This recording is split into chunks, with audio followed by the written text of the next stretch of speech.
What is up, our Will Feel #1 fans and viewers?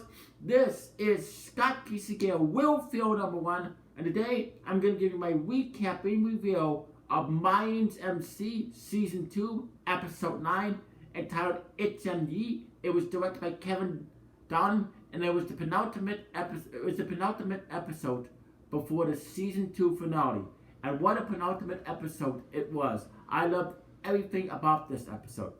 A lot of questions were answered in this episode, and a death of a major character death in this episode as well, which really turned the tables. Okay, let's begin with the recap, shall we? Here we go.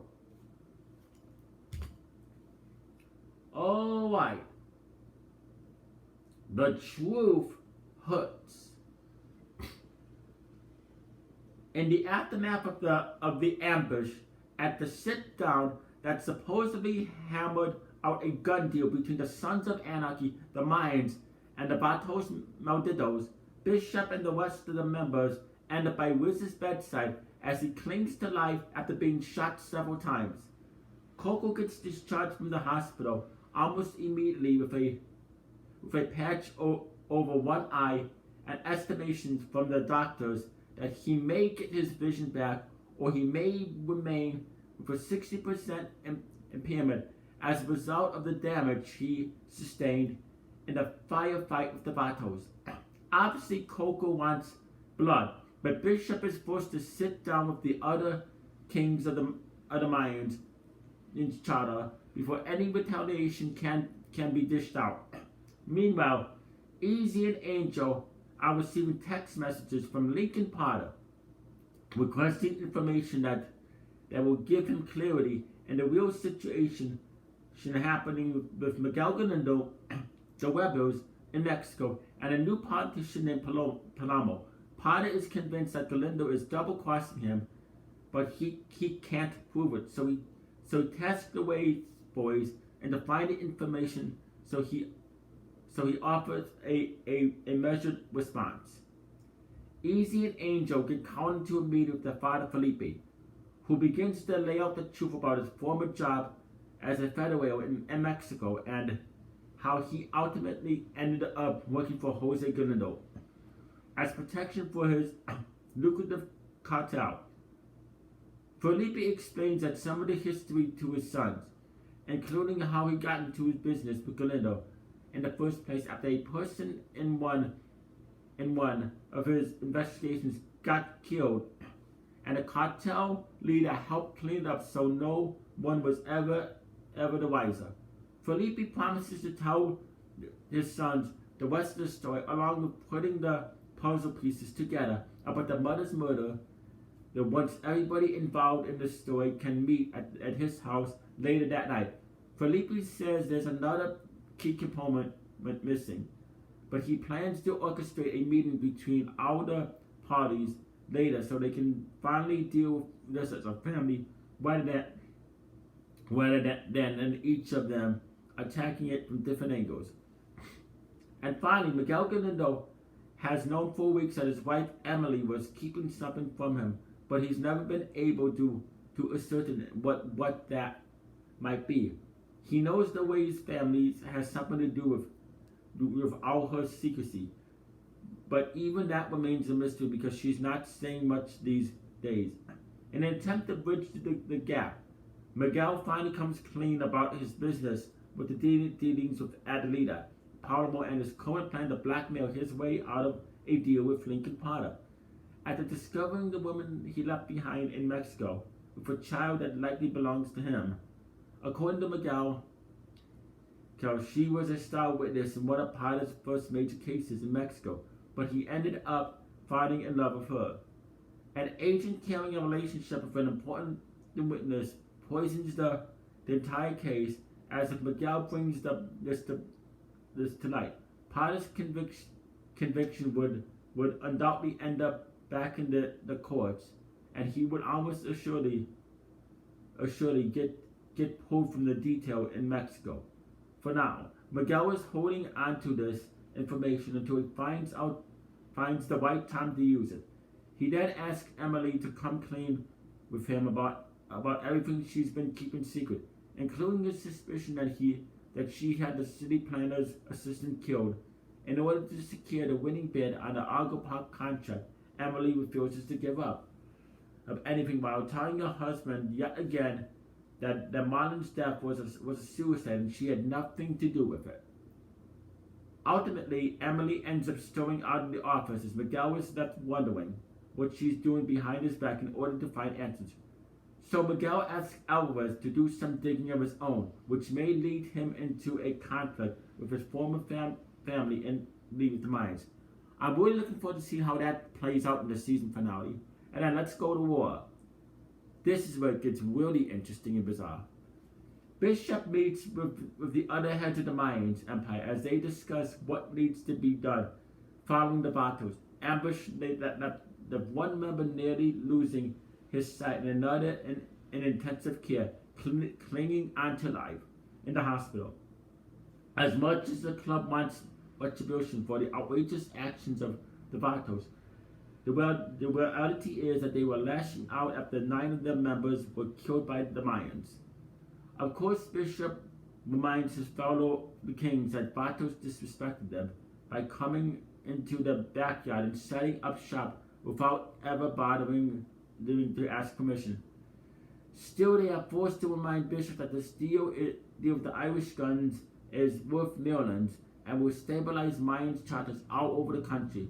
It also shifts the power base of the MC from north in Oakland down to the south in Santa Padre, since they are tasked with running the gun operation from the Mexico into the United States. Bishop is obviously disturbed as the prospect that the Vatos may get away with a cowardly act of violence, any vengeance being dished out in return. But he may also know that this gun deal is once a lifetime opportunity. They are turning it away from now until it means it will never return again. Coco is infuriated at the idea that the Vatos might not pay for what they did to him, much less what they did to Wiz. But Bishop is trying to do what's best for the club. To get some guidance, Bishop ends up calling one on his mentor, former founder of the Mayans, Marcus Alvarez, who pays him a visit. Alvarez essentially tells him that the gun deal is highly important to the Mayans and it puts them on a different playing field that they ever been on previously. They will have the power and they will have the resources to fully fund Mayan charters while making sure all the members finally get paid. As hard as it might be to hear it, Bishop knows what needs to be done.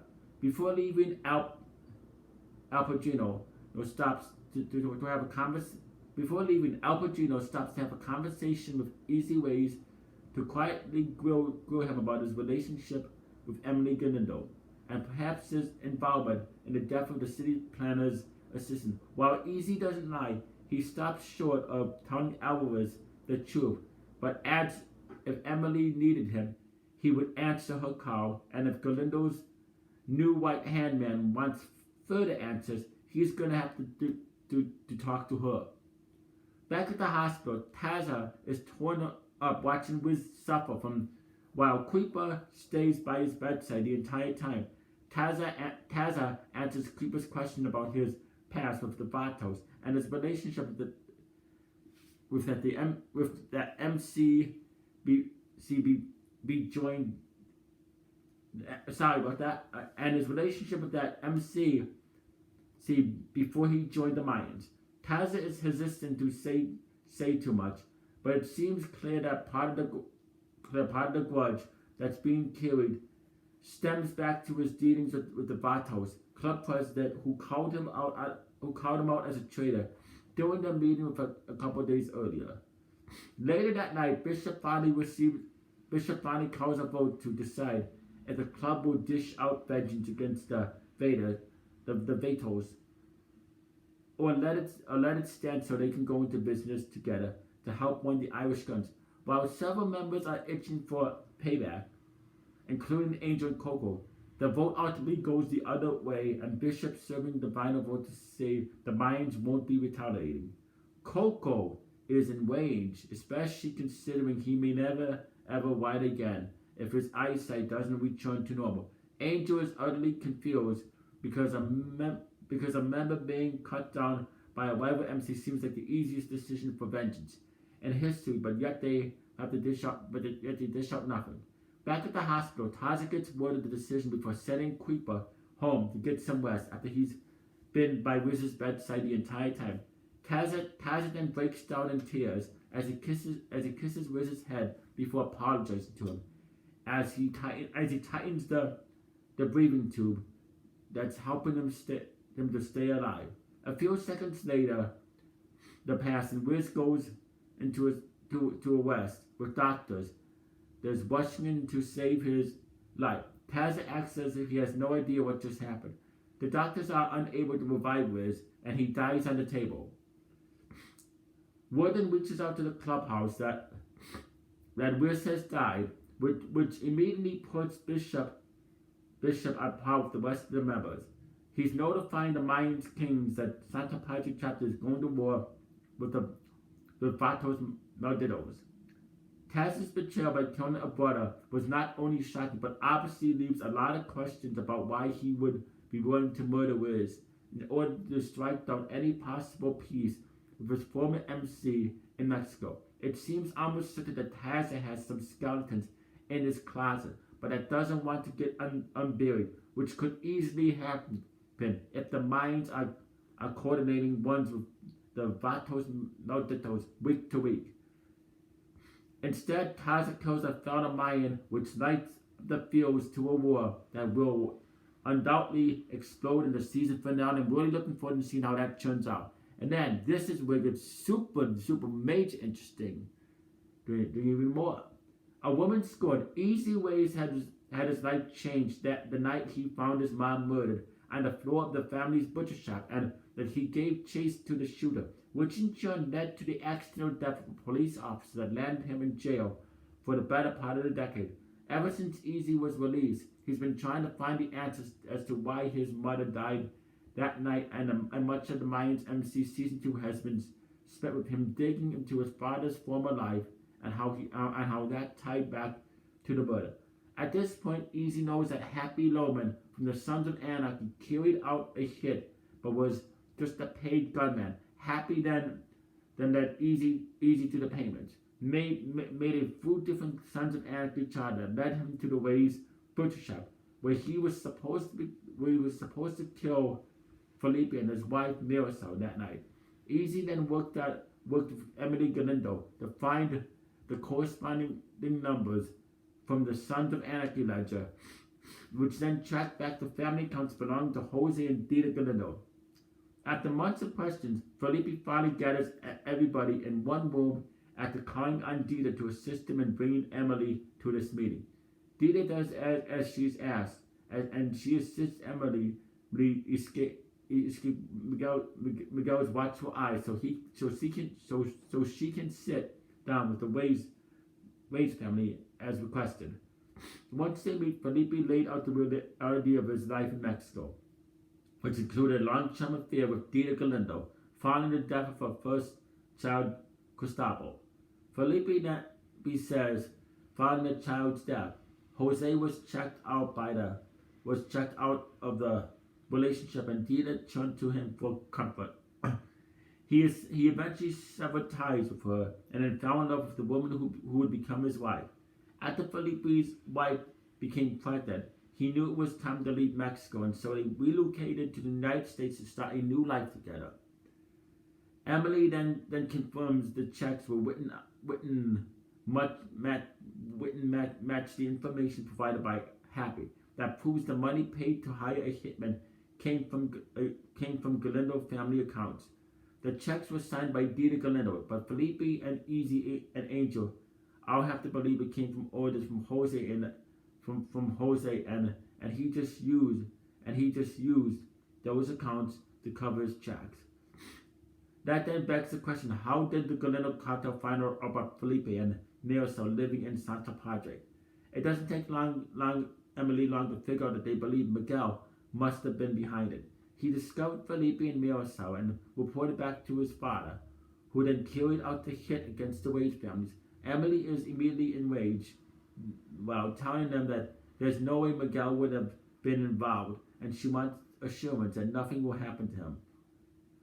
Easy decides to take Emily back to meet with Dita before time runs out, and Miguel gets suspicious. As they arrive, Easy comes clean about Lincoln Potter turning the screws on him to get the dirt on Miguel, or his father will be deported back to Mexico. Emily decides to offer a trade. She will hand over the blackmail information that Miguel has on Potter, so he's forced to back off Felipe, and in return, Easy has to promise Miss not to lay a hand on her husband. Easy can't make the decision. She snaps, and just then Dita arrives to pull Emily from the truck so they can meet with Miguel's secretary. So they can meet with Miguel's security detail before they get concerned. This is actually the first time Easy has ever laid eyes on Dita Galindo, but it doesn't take him long yet to realize that he's seen her once before. As he returns home to his father's house, Easy is reminded of a night he spent at a carnival while he was still in high school. He was there with Emily and Angel while Felipe and Mirosel sat together as in love as they ever been. That's when Easy gets a flash over the distance of a spying Dita Galindo looking at his parents. Thanks to his out memory, Easy is able to remember that Dita Galindo was at the carnival the night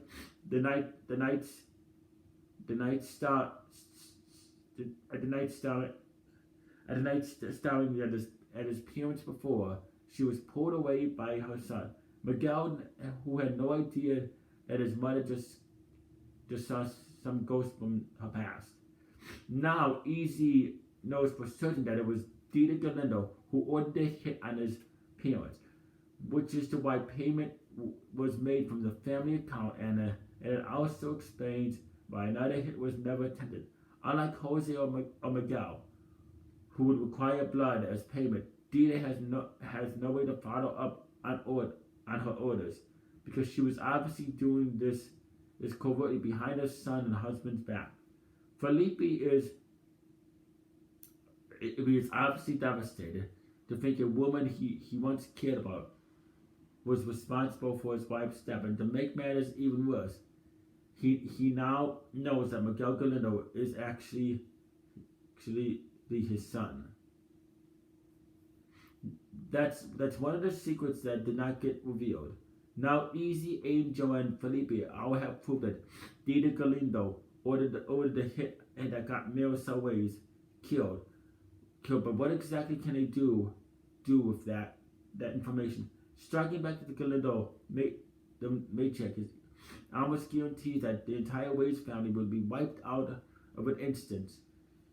Then again, what will Miguel do if he finds out that Dita ordered the hit while keeping the secret that Jose was not his father? And I would give this episode 5 stars. I would rate it 10 out of 10 H+. I really, really like this episode. I just want to say, I thought that Anthony Gianello, who played Wiz, did a very good job playing Wiz on Mayans M.C. for 2 seasons and 18 episodes. And sad to see him go, but you kind of expected it to happen. What's going to happen? But how is that all going to play out? That Tazza is the one that ended up killing Raz in the hospital. Are the other Mayans club going to fire Anne? Is Tazza going to be the one next member to be killed? Also, I'm going to predict that Dita Galindo is going to get killed in the season 2 finale, either by but who's going to kill her? Is Easy going to kill her? My prediction is Easy kills Dita, or is it going to be Angel, or is it going to be Felipe? And apparently, Lincoln Potter has a kid, has a son. So I wonder how that has a kid. So how is that going to play out? Because it looks as if in the previous of the season 2 finale that Easy and Angel reveal that they have that information on Potter in order to get him to back up. So what's going to happen? Is Lincoln Potter going to get killed in the season 2 finale? I definitely don't see that happening. I think that Naked Potter will be back for season 3 if it gets renewed for season 3, which I hope. But anyway, gotta say it was a great episode. I really enjoyed this. I'm looking forward to the season, and I'm looking forward to the season 2 finale. And I will definitely be reviewing it. Anyway, you stay classy, live long and prosper, peace, and comment down below in the comment section. Tell me what you thought about this episode. What do you think is going to happen in the season 2 finale? Anyway, you stay classy, live long and prosper, peace, and good night, everybody.